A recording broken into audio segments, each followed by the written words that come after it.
Logical fallacies are mistakes in reasoning. Sometimes they're unintentional, but politicians all over the world have a tendency to use such fallacies as a powerful rhetorical device to grip their audiences. This particular speech was one of many given by Donald Trump during his 2020 election campaign. It was over an hour long. For brevity, we're only tackling the opening paragraph. Moreover, some statements fall under more than one fallacy. We're limiting ourselves to one fallacy per statement. Share your thoughts in the comments. Hello, Johnstown. Thank you very much. This is going to be a great evening. We're going to be back. In Pennsylvania, the independence, the American Constitution, and American freedom. That's true, huh? What is true? Number 1. Argument to the future fallacy. And 21 days from now, we're going to win the Commonwealth of Pennsylvania, and we're going to win 4 more years in the White House. The fallacy, also known as escape to the future, this statement above is an argument to the future fallacy because, when it was made, survey evidence by many leading media houses contradicted a Trump victory. The form of the fallacy: there is currently no evidence that X. In the future, there will be evidence that X. Therefore, X is true. Number 2. False dichotomy. This election is a simple choice. The fallacy, also known as false choice or false dilemma, this statement sets the stage for the 2 fallacies that will follow. It is an example of black and white thinking. The options are presented as fundamentally, mutually exclusive. Option G is presented as entirely good and option B as entirely bad. Another example of false dichotomy is the expression, either with us or against us. The form of the fallacy: the choice is between extreme X and extreme Y and there are no gray areas. Number 3. Slippery slope. If Biden wins, China wins, all these other countries win, we get ripped off by everybody. The fallacy. Slippery slope occurs when the speaker claims that a series of improbable, incrementally bad events will necessarily follow an initial event. In this case, Trump snowballs from a Biden win to the USA would getting ripped off by everybody. The ending itself is a sweeping statement. The form of the fallacy: if W then X, if X then Y, if Y then Z. Z would be an outright catastrophe. Number 4. Toehold fallacy.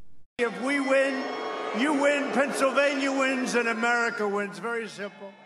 The fallacy. Very similar to slippery slope, except that in this case the speaker claims a series of incrementally good events. The form of the fallacy: if W then X, if X then Y, if Y then Z. Z would be an outright blessing. Number 5. Faulty generalization.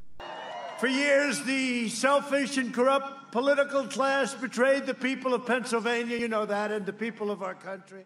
The fallacy, also known as hasty generalization or overgeneralization fallacy, this is an inductive fallacy that occurs when we jump to a conclusion about a whole group based on singular instances. Here, Trump seems to be calling the political class selfish and corrupt. The form of the fallacy: some instances of X have attribute Y. Therefore, all X have attribute Y. Number 6. Ad hominem, first instance. Career politicians like Joe Biden lied to you. Here, by using faulty generalization, Trump is intentionally associating career politicians, that is full-time politicians, with lying. By associated extension, he is calling Joe Biden a liar, using the abusive form of against the man to imply he is not fit for the presidency. Number 7. Self-contradicting statement. I don't think he knew he was even lying. You want to know the truth, God? A self-contradicting statement, as the name implies, is a statement that contradicts itself. It is worth noting the difference between lying and saying untrue things. Lying entails the intention to communicate something that isn't true.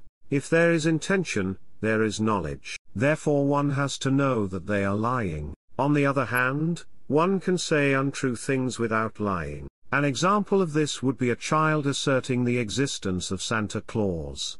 To speak of unintentional lying is to say an oxymoron, the form of the fallacy, X, and not X concurrently. Number 8. Ad hominem, second instance.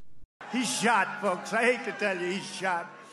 Once again, Trump is attacking Biden the person. This time, he seems to be loading him with possibly undesirable connotations, such as mental health or senility issues, gone, and substance abuse, shot. Thanks for watching. Which fallacy do you find most intriguing? If you enjoyed this video, subscribe to support the channel and help us bring you more content.